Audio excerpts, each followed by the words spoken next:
The rain hammered against the windows of the Royal Archives building like 1,000 tiny fists demanding entry. Inside, Security Officer James Garrett stood perfectly still, his hand hovering over his radio. Something was wrong. Terribly wrong. The restricted medical archives. The section was never supposed to be accessed after 8 p.m. ever. Yet the electronic log showed a door opening at 9:47 p.m. Someone was inside right now. James had been guarding royal properties for 12 years. He knew the difference between a system glitch and a real breach. His instincts screamed at him. This was real. He moved silently down the marble corridor, each footstep calculated and quiet. The emergency lighting cast long shadows that danced across oil paintings of former monarchs. Their painted eyes seemed to watch him pass, judging. Warning before we continue with what James discovered that night. If you love real stories about courage and mystery, hit that subscribe button. You won't want to miss what happens next. The restricted archive door stood slightly ajar. A thin beam of flashlight cut through the darkness inside. James pressed himself against the wall, listening. Papers rustled. File drawers slid open and closed. Whoever was in there knew exactly what they were searching for. James keyed his radio to silent alert, sending a distress signal to the main security office without making a sound. Then he stepped into the doorway. Stop right there. Hands where I can see them. The flashlight beam swung toward him, blinding him momentarily. When his eyes adjusted, James saw a figure dressed entirely in black, medical files clutched against their chest. But it was the name on those files that made his blood run cold. Catherine, Princess of Wales. These were Kate's private medical records, the ones that had supposedly gone missing 3 months ago during her recovery period. The ones that sparked countless conspiracy theories online. The ones the palace had torn itself apart trying to find. And here they were. In the hands of an intruder, put them down now. James's voice remained steady, but his heart raced. If these files reached the press, the damage would be catastrophic. Kate's privacy, her dignity, her family's security, everything could crumble. The intruder didn't move. They stood frozen, calculating. James could see their mind working, weighing options. Run? Fight? Surrender? You don't understand, the intruder finally spoke. A woman's voice, shaking but determined. These files were hidden for a reason. Someone in the palace doesn't want them found. James's grip tightened on his flashlight. What are you talking about? I'm not the thief. The woman's voice cracked with emotion. I'm trying to return them.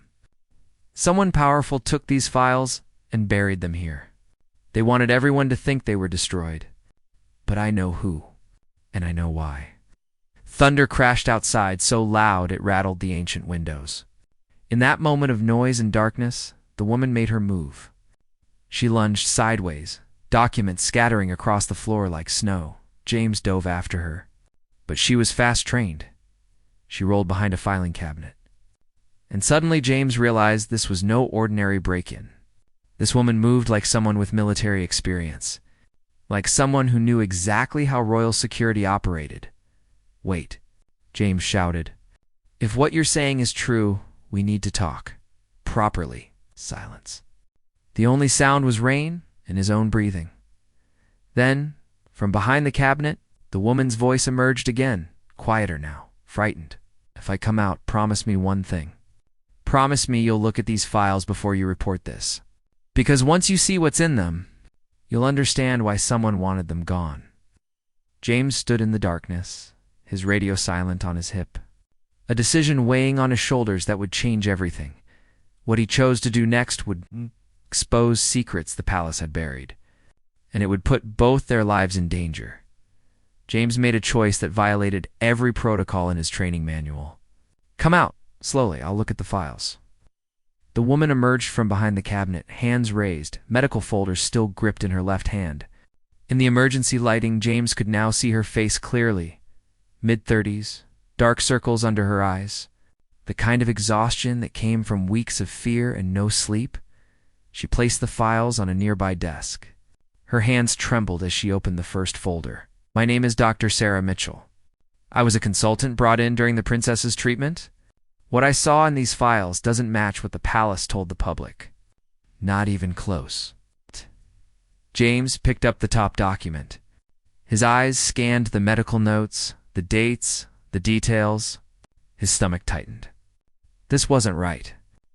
None of this matched the official timeline. According to these records, Sarah continued, Kate's medical situation was far more serious than anyone outside the inner circle knew. But that's not the problem. The problem is what happened after. She pulled out another document. This one was different. Not a medical chart, but internal palace correspondence. James recognized the official seal immediately. Someone altered the records, Sarah whispered. Look at the dates. These files show two completely different versions of the same events. One set of documents for the real medical team. Another set created later, sanitized, ready for potential leaks. James felt the weight of what she was saying. Why would anyone do that? Because the truth was being used as leverage. Sarah's voice hardened. 3 months ago, I discovered someone had copied these files. Not to leak them to the press, to blackmail the palace. To control decisions being made at the highest level. The rain had softened to a steady drumming. James looked at the woman before him, seeing the truth in her eyes. She wasn't a criminal. She was terrified. Who? James asked. Who took them? Sarah hesitated. When she spoke again, her voice barely rose above a whisper. Someone inside palace security. Someone with access to everything. They've been feeding information to outside parties, using Kate's private medical details as currency. James's blood ran cold. A traitor inside the security apparatus. Someone he might know. Someone he might trust. Why didn't you go to the authorities? The police? Anyone? I tried. Sarah's eyes glistened with unshed tears. I went to my supervisor at the medical facility. 2 days later, I was suspended pending investigation for breach of patient confidentiality. They flipped it on me. Made me the suspect. Then someone broke into my apartment. They didn't steal anything. They just left a message on my mirror. Drop this or disappear. James understood now. This woman had been backed into a corner, forced to become an intruder in her own defense. So you came here to find the originals. To prove you weren't lying. I needed evidence that couldn't be denied. These files were supposedly destroyed, but I knew they'd been hidden instead. It took me 2 months to trace them here. To the one place nobody would think to look. A restricted archive that technically doesn't exist on any official inventory. James pulled out his radio, then stopped. If there really was a traitor in palace security, using official channels could alert them. Sarah would disappear. The evidence would vanish. And whoever was behind this would bury everything deeper. We need to get these files to someone we can trust, James said. But not through normal channels. There's more, Sarah said, her voice shaking. The person behind this, they didn't just steal medical files. They've been collecting information on multiple royals. Building a database. Kate's files are just one piece. This is bigger than one person's privacy. This is systematic. Outside, James heard the sound he'd been dreading. Car doors. Multiple footsteps. His silent alarm had worked exactly as designed. Security reinforcements were arriving. Sarah heard it too. Her face went pale. They'll arrest me. Bury this whole thing. Call it a security breach and lock me away. James made a split-second decision. He grabbed the most critical files and shoved them inside his jacket. Follow my lead. Trust me. The archive door burst open.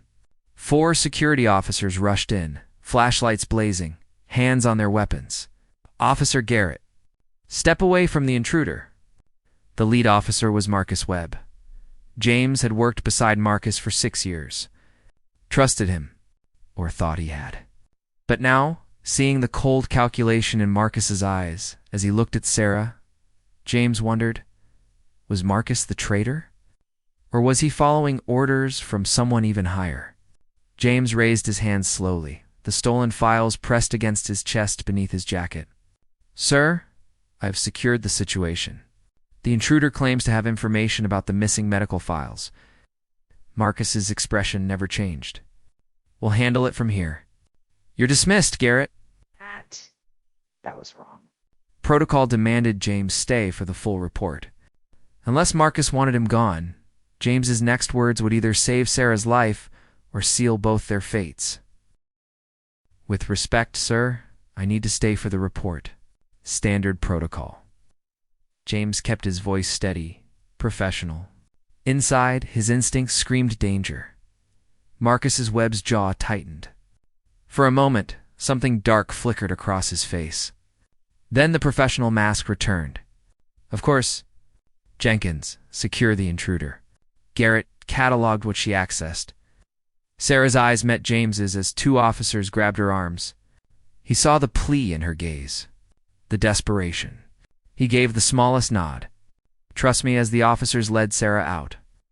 James began photographing the scattered files with his work tablet, documenting the scene. His hands moved methodically, but his mind raced. The files hidden inside his jacket felt like they weighed 1,000 pounds. Marcus stood too close, watching every move. "Quite a catch tonight, Garrett. How'd you spot the breach?"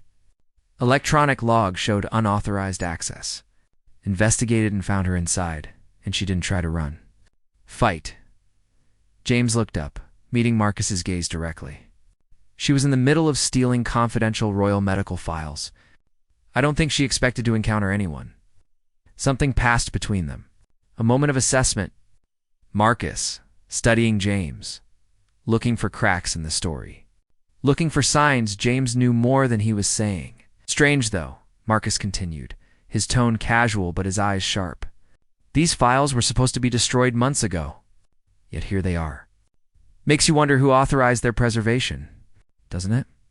It was a test. James could feel it. "Above my clearance level, sir." Marcus smiled, but it never reached his eyes. "Yes, well above." He turned to leave, then paused at the door.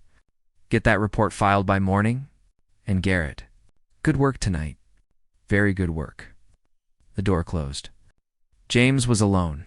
He waited 5 full minutes, counting his heartbeats, making sure Marcus was truly gone. Then he pulled out the files from inside his jacket. His hands shook slightly as he photographed. Every page with his personal phone, evidence, proof, insurance, the medical records painted a picture. It's completely different from the palace's public statements.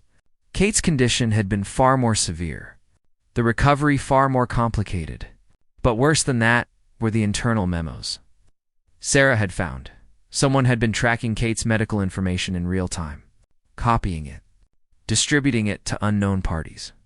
The memos referenced interested buyers and information leverage.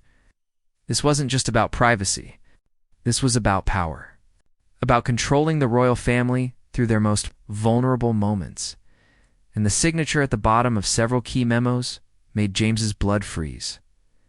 Deputy Director of Security, Graham Ashford, one of the highest-ranking security officials in the entire royal protection apparatus.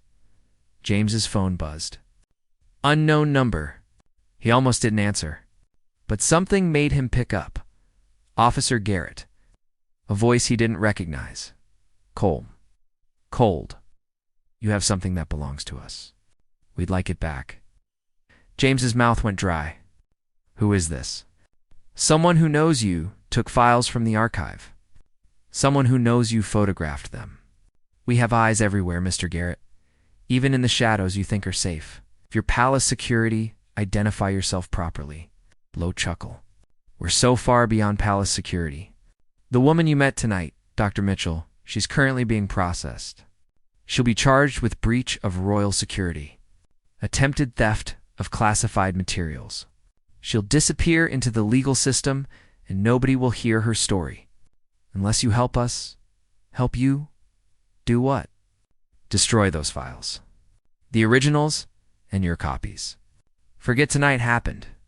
In return, Dr. Mitchell walks free. You continue your career. Everyone wins." James looked at the files spread before him. Kate's private medical history. Her suffering. Her recovery. All of it weaponized by people who were supposed to protect her. And if I refuse? The voice hardened. Then tomorrow morning, security footage will show you alone in the archive, stealing files. Your fingerprints are already all over them. You'll be the thief. Dr. Mitchell will disappear regardless, and these files will vanish into the right hands where they belong. James's mind raced. They had him cornered, or thought they did. I need proof Dr. Mitchell is alive and safe. You're not in a position to negotiate. Then we have nothing to discuss. Nice. Disconnected. His hands trembled as he uploaded the photographs to an encrypted cloud service. Then he made 3 more backups, 2 different locations. If they wanted this evidence buried, he'd make damn sure it was scattered across multiple digital graveyards first. His phone rang again. Same unknown number. He answered, "That was unwise, Mr. Garrett. Prove Sarah Mitchell is safe. Then we'll talk about the files." Silence stretched. "Then you have 1 hour. Meet at the North Garden Gate. Come alone. Bring the original files. We'll have Dr. Mitchell in exchange. Simple. How do I know you won't just take both of us? Because we don't want a scene. We want this quiet, contained. 1 hour, Garrett. Don't be late." The line went dead. James stared at the files. 1 hour to decide. Turn them over and save Sarah's life, or refuse and risk everything to expose the truth. But there was a third option, a dangerous one. One that required help from someone he wasn't even sure he could trust. He pulled up his contact list and dialed, a number he'd never called before. The phone rang 3 times before a crisp voice answered. Detective Inspector Rachel Torres, Metropolitan Police. James had met Torres 6 months ago during a security coordination meeting. She specialized in internal corruption cases. More importantly, she'd given him her direct number and told him to call if he ever saw something wrong in the palace security system. At the time, James had thought it was just professional courtesy. Now, he realized it had been an invitation. She'd been watching, waiting, knowing something was rotten. "Inspector, this is James Garrett from Royal Protection. I need to meet now. It's about corruption inside palace security." A pause. "Then location?" "The old chapel, east side. 20 minutes. I'll be there." James gathered the files, his mind calculating every step. He had 45 minutes before the North Garden Gate meeting. Enough time, if everything went perfectly, which it never did. The rain had stopped, leaving the ground slick and gleaming under security lights. James moved through shadows he knew intimately, avoiding cameras he'd helped install. Years of protecting the palace had taught him every blind spot in the system. The old chapel was officially closed for renovation. Unofficially, it was forgotten. Perfect Torres was already waiting when James arrived. She wore civilian clothes but carried herself with unmistakable authority. Her eyes went immediately to the files in his hands. "Talk fast." James told her everything. Sarah Mitchell. The medical files. The blackmail operation. Deputy Director Ashford's signature. The phone call. The exchange demand. Torres listened without interrupting, her expression growing darker with each detail. "How much time?" she asked when James finished. 40 minutes until the meet. They have Dr. Mitchell. They want the files. Torres pulled out her phone, texting rapidly. "I've been investigating Ashford for 3 months. Never had enough evidence. This is what I needed. But we have a problem. Just one. If Ashford is involved, his whole network is compromised. Regular channels are poisoned. We go through official police routes. Someone tips him off. Sarah Mitchell disappears. Evidence vanishes. Everyone walks. So what do we do?" Torres's eyes hardened. "Something unauthorized. Something that'll probably get us both fired, but it might save an innocent woman and expose the truth." She laid out her plan. It was risky, borderline illegal, and it required James to walk straight into a trap with no backup he could trust. "I'll be watching," Torres promised. "But I can't intervene unless they make a clear move to harm you or Dr. Mitchell. We need them to confess, to show their hand. Can you wear a wire?" James nodded. Torres produced a tiny recording device, showing him how to activate it. This broadcasts directly to my team. Secure channel. Nobody Ashford controls can intercept it. 25 minutes later, James stood at the north garden gate, files in hand, wire hidden under his shirt. The garden stretched dark and empty before him. Hedges cast twisted shadows. Every rustle of leaves sounded like approaching footsteps. Headlights appeared. A black sedan, windows tinted, no official markings. It pulled up slowly, engine purring like a predator. The back door opened. Sarah Mitchell stumbled out, hands bound behind her back, a strip of tape across her mouth. Her eyes were wide with fear, but she was alive. Deputy Director Graham Ashford stepped out behind her. He was in his 50s, silver-haired, distinguished. The kind of man who looked trustworthy in every photograph. But his eyes now held nothing but cold calculation. Officer Garrett. Punctual. I appreciate that. Let her go. You get the files. Ashford smiled. Not quite yet. First, I need to verify you haven't made copies. Your phone, please. James handed it over. Ashford scrolled through it with practiced efficiency. His smile faded. This phone is too clean. You're smarter than that. Where are the copies, James? What makes you think I made any? Because I would have. Empty your pockets. Everything. James complied slowly. Keys, wallet, work, tablet. Ashford examined each item, then tossed them aside. He was looking for storage devices. Flash drives. Backup evidence? Satisfied? James asked. Not remotely. But we're wasting time. Ashford gestured, and two men emerged from the sedan. Marcus Webb was one of them. James's stomach sank. He'd suspected, but confirmation still stung. The second man James didn't recognize. Tall, scarred, moving with military precision. He grabbed Sarah roughly, keeping her between himself and James. Here's what happens now, Ashford said. You give me those files? All of them. Then you and Dr. Mitchell are going to take a little trip. Somewhere quiet. Somewhere you can both think about the importance of discretion. James's blood ran cold. They weren't going to let them go. This had never been an exchange. It was a trap to collect both loose ends. You're going to kill us. James kept his voice steady, making sure the wire caught every word. Kill is such an ugly word. Let's say you'll both have unfortunate accidents. Dr. Mitchell, distraught over her suspension, takes her own life. You grief-stricken over finding her do the same? Tragic. But these things happen.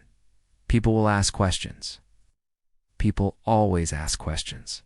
Then they move on. The palace will mourn. Security will be reviewed. And life continues. Ashford held out his hand. The files, James. James looked at Sarah, at the fear in her eyes. At the tape across her mouth, hiding whatever scream she wanted to voice, he looked at Marcus Webb, someone he'd trusted, now wearing the face of a stranger. He looked at Ashford, at the entitled smirk of a man who believed he was untouchable, and James made his choice. No, the garden went silent, except for the distant sound of wind through leaves. Ashford's smile disappeared. Excuse me? I said no. I made copies.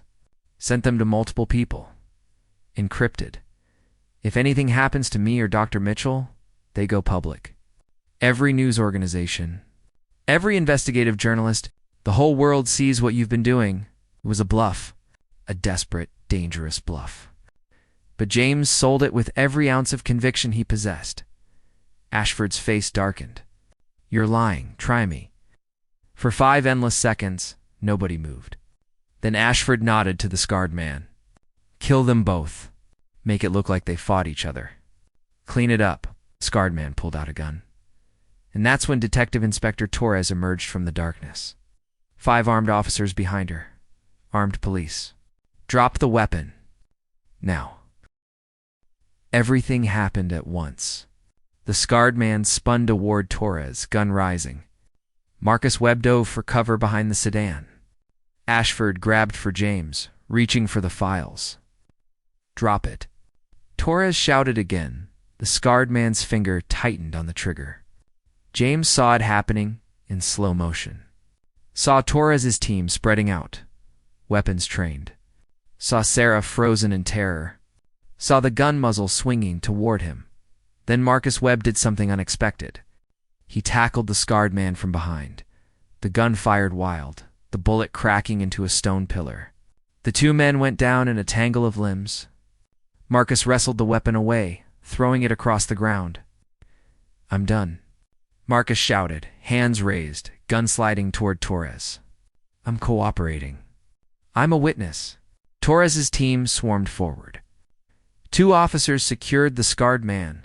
2 more grabbed Ashford, who stood frozen, his world crumbling around him. 1 officer freed Sarah, cutting her bonds. Removing the tape gently, James sagged against a pillar, adrenaline draining, leaving him shaking. Torres approached, her face grim but satisfied. "Deputy Director Graham Ashford, you're under arrest for conspiracy to commit blackmail, attempted murder, corruption, and abuse of authority. You have the right to remain silent." Ashford said nothing. His face had gone blank, shock settling in. The untouchable man had just been touched. Marcus Webb was handcuffed but talking rapidly. "I'll testify. Everything. Names, dates, transactions. I kept records, insurance. I knew this would collapse eventually." Torres nodded to her officers. "Get him secured." Separately from Ashford, Sarah stumbled to James, her face wet with tears. She couldn't speak, just gripped his arm like a drowning person clutching a lifeline. "You're safe now," James whispered. "It's over." But even as he said it, he wondered if that was true. Torres approached, keeping her voice low. "We got everything on the wire. Ashford's confession, the murder order. Marcus's cooperation gives us the network. This is big, Garrett. Bigger than palace corruption. We're talking about systematic blackmail of royal family members, sales of private information to foreign intelligence services, money laundering. This goes all the way to the top of several departments." "How long has this been happening?" "Years. Ashford built an empire. Used royal secrets like currency. Kate's medical files were just the latest commodity. Before that, it was financial records, private communications, security details. Anything valuable. Anything that could be sold or used for leverage." James felt sick. How many people were compromised? We're still counting. But Ashford kept meticulous records. In his arrogance, he documented everything. Thought it made him untouchable. Instead, he built his own prison. Patrol cars were arriving now, blue lights painting the gardens in flashing color. Crime scene techs, detectives. The full weight of the Metropolitan Police converging on this one spot. "What happens to Dr. Mitchell?" James asked. Torres looked at Sarah, who sat on a bench, wrapped in someone's jacket, shivering despite the mild night. "All charges against her will be dropped. She'll be protected. Witness security. New identity if she wants it. She tried to do the right thing and nearly died for it. We'll make sure she's taken care of." "And me?" Torres met his eyes. "You violated about a dozen protocols tonight. Took files without authorization. Met with a suspect alone. Went outside chain of command. Wore an unauthorized wire into an operation you weren't cleared for." James nodded. He'd expected as much. "I'll turn in my resignation. The hell you will." Guys, Torres's voice hardened. "You're exactly the kind of officer we need in royal protection. Someone who sees corruption and fights it instead of ignoring it. You'll be investigated. That's procedure. But I'll personally recommend you for commendation. You saved a woman's life and exposed a conspiracy that was rotting the palace from the inside." One of Torres's officers approached. "Ma'am, we've secured Ashford's office. Found a server. Encrypted, but our tech team is on it. Initial assessment says there's decades of data stored there." Torres turned to James. "This is going to get ugly. When the press finds out that a high-ranking palace security official was selling royal secrets, it'll be a feeding frenzy. The palace will want to control the narrative. You'll be pressured to stay quiet, to minimize, to protect the institution. But sometimes the institution needs to be shaken, needs to be cleaned out. The royal family deserves protection from real threats, not from the people supposedly protecting them. James looked at the files still clutched in his hands. Kate's medical records. Her privacy violated for profit. Her suffering turned into leverage. What happens to these? He asked. Evidence. Sealed. They'll never see daylight. Dr. Mitchell will testify about how they were stolen and hidden. About the blackmail operation, but the actual content stays protected. Kate's privacy gets restored even if she never knows how close it came to being destroyed. Sarah approached slowly, still shaking. Thank you, she whispered to James. If you hadn't listened to me, hadn't believed me, you were brave, James said. Braver than most people could ever be. You risked everything for the truth. I just wanted to do the right thing. Tears streamed down her face. I'm a doctor. I took an oath. Patient privacy. Patient care. When I saw what was happening, I couldn't just ignore it. Torres put a hand on Sarah's shoulder. Come on, let's get you somewhere safe, warm, where you can rest. As Sarah was led away, James watched the scene around him. Police securing evidence. Ashford being loaded into a patrol car. His expensive suit and distinguished appearance at odds with the handcuffs binding his wrists. Marcus Webb talking urgently to detectives, making his deal. Saving what he could of his own future. The North Garden Gate. That had been a trap had become the site of justice. But James knew this was just the beginning. The investigation would take months. Trials would follow. The public would learn that the people trusted to guard the royal family had been exploiting them instead. It would shake faith in institutions, in authority, in the very concept of protection. Yet perhaps that shaking was necessary. Perhaps trust needed to be earned again, rebuilt from the ground up, stronger and more honest than before. James looked up at the palace in the distance. Lights glowed in windows. Inside, the royal family slept, unaware that tonight their most intimate secrets had almost been stolen forever. Unaware that a security guard and a doctor had fought to protect them, they would never know the full story. That was how it should be. Some battles were fought in darkness, their victories known only to those who waged them. But James would know. Sarah would know. And that had to be enough. 3 months later, James stood in a private conference room, deep within Scotland Yard. The walls were lined with folders, evidence boxes, and photographs. The conspiracy board showed connections sprawling across government departments, private security firms. In foreign intelligence networks, Ashford's empire had been even larger than anyone imagined. Detective, Spectre, Torres entered, carrying 2 cups of coffee. She handed one to James. Final deposition today. You ready? James nodded. He'd given testimony a dozen times already, but this was the big one. The trial was starting next week. Ashford faced 83 criminal charges. Marcus Webb had turned crown witness and would serve reduced time. The scarred man, identified as a former military contractor named Viktor Kozlov, was fighting extradition charges. How's Dr. Mitchell? James asked. Relocated. New name, new city. She's working at a hospital under her new identity. Therapy is helping with the trauma. She's safe. Safe. Such a simple word for such a complicated concept. Sarah was alive and free, but she'd lost her old life completely. Her career, her identity, her home, all sacrificed because she'd tried to do the right thing. Does she ever regret it? James asked. Torres considered the question. I spoke with her last week. She said something I'll never forget.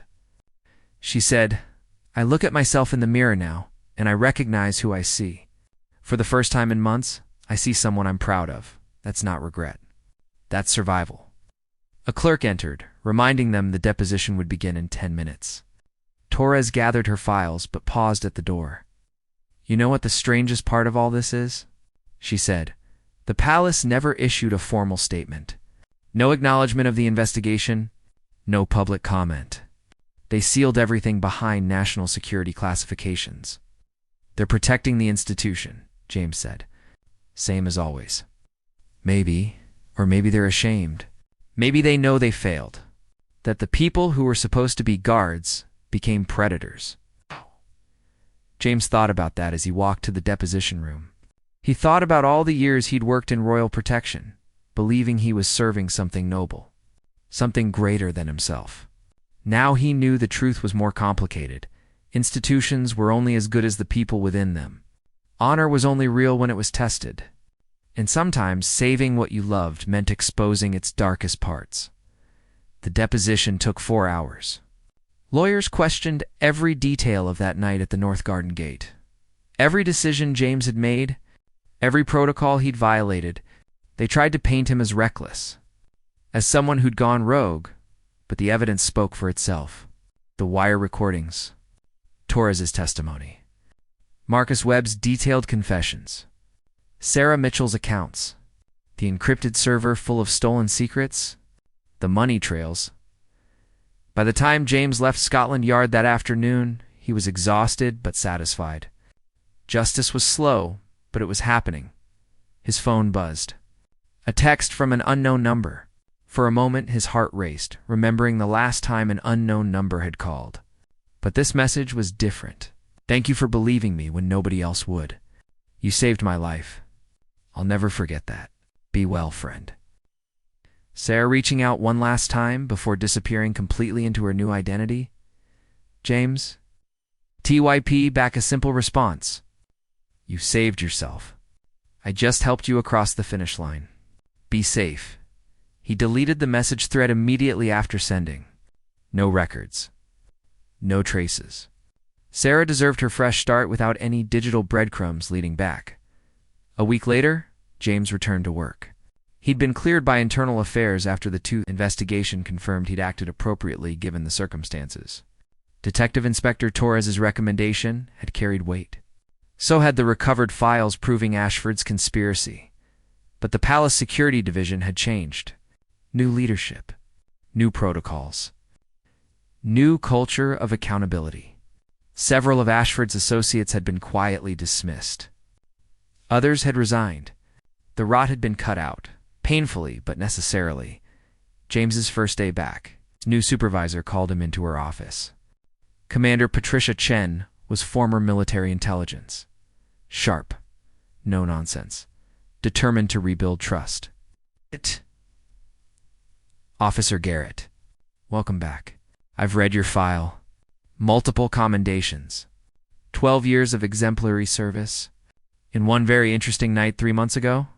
Yes, ma'am. That night you violated chain of command. You took evidence without authorization. You worked with outside law enforcement without clearance. By every rule in our book, you should have been dismissed. James said nothing. He'd heard this speech before from various officials. But you also exposed a conspiracy that had been exploiting the royal family for years. You saved a woman's life. You've proved that sometimes doing the right thing means breaking the wrong rules. Chen leaned forward. I need officers like you, Garrett. Officers who understand that we serve principles, not just procedures. Are you that officer? I am, ma'am.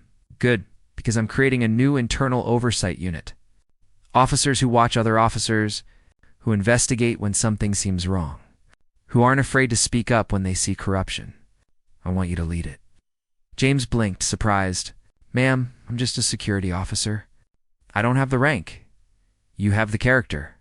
That matters more. The rank will come.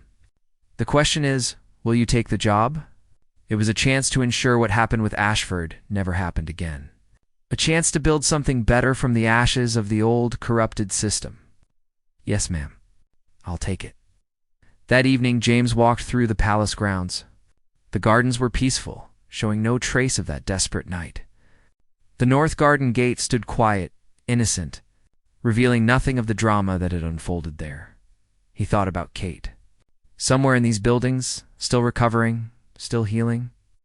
Never knowing how close her private suffering had come to being public spectacle, protected by silence and secrecy. Yes, but also by people willing to fight for her privacy, even when the fight was dangerous. He thought about Sarah, starting over in some distant city, carrying the weight of what she'd endured, but also the strength she'd discovered in herself. He thought about himself, about the choice he'd made that rainy night in the archives, to listen instead of arresting, to believe instead of dismissing, to risk instead of playing it safe. Some people said security work was about following orders, about protecting the system, about maintaining order at all costs. But James had learned different. Real security meant protecting people, even from the system itself when necessary. Real honor meant standing up when everyone else looked away. Real courage meant choosing right over easy, truth over convenience, justice over loyalty to a corrupt institution. The sun was setting over the palace, painting the ancient stones in gold and amber light. Guards changed shifts. Tourists took photographs outside the gates. Life continued, unaware of the secret battles fought in the shadows, and James Garrett, once just another guard in the system, walked those shadows knowing he'd help make them a little bit safer, a little bit cleaner, a little bit more worthy of the trust the public placed in them. Somewhere out there, Sarah Mitchell was thinking the same thing as she started her new life. They'd won. Not perfectly, not without cost, but they'd won, and in the end, that victory, quiet and unseen and known to only a few, was worth every risk they'd taken. The palace stood strong, built on stone and history. But it was held together by something more important, by people willing to protect it the right way. Not through cover-ups and corruption, but through truth and courage and the simple belief that the right thing was worth fighting for, even when nobody else was watching, especially then.